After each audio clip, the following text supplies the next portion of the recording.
Karibu kwenye habari za ulimwengu. Ninayekuletea habari hizi ni mimi Isaac Samuel. Rais wa Marekani Donald Trump na Rais wa Ukraine Zelensky wamefanya mazungumzo muhimu yaliyoibua mjadala mkubwa katika siasa za dunia, hususani kuhusu mustakabali wa vita inayoendelea kati ya Ukraine na Urusi.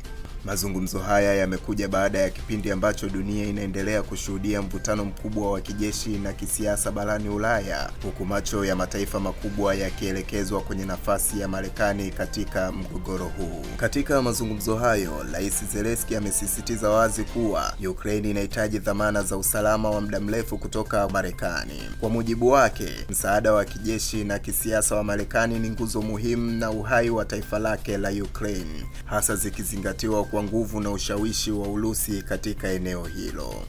Kwa upande wake, Rais Donald Trump ameonyesha mtazamo tofauti. Ameweka wazi kuwa anataka kuona vita vikimalizika haraka, akisisitiza kuwa Marekani imekuwa ikibeba mzigo mkubwa wa kifedha katika kusaidia Ukraine. Trump amerejea mara kadhaa kwenye sera yake ya America First, akionyesha kuwa maslahi ya Marekani yanapaswa kupewa kipaumbele. Hata hivyo, pamoja na mazungumzo hayo, hakuna makubaliano rasmi ya amani yaliyotangazwa. Pande zote mbili zimekubaliana kuendelea na majadiliano, lakini hali bado inaonekana kuwa tete na isiyotabirika. Wachambuzi wa masuala ya kimataifa wanasema mazungumzo hayo yana uzito mkubwa zaidi ya yanavyoonekana.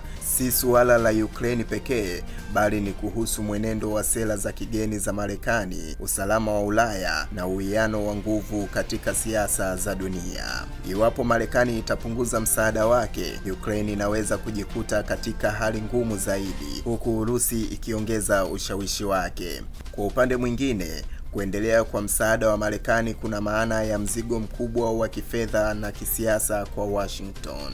Kwa sasa dunia inaendelea kusubiri. Je, mazungumzo haya yatafungua mlango wa amani au yataongeza mvutano zaidi? Jibu la swali hilo huenda likabadilisha historia ya siasa za dunia kwa miaka mingi ijayo.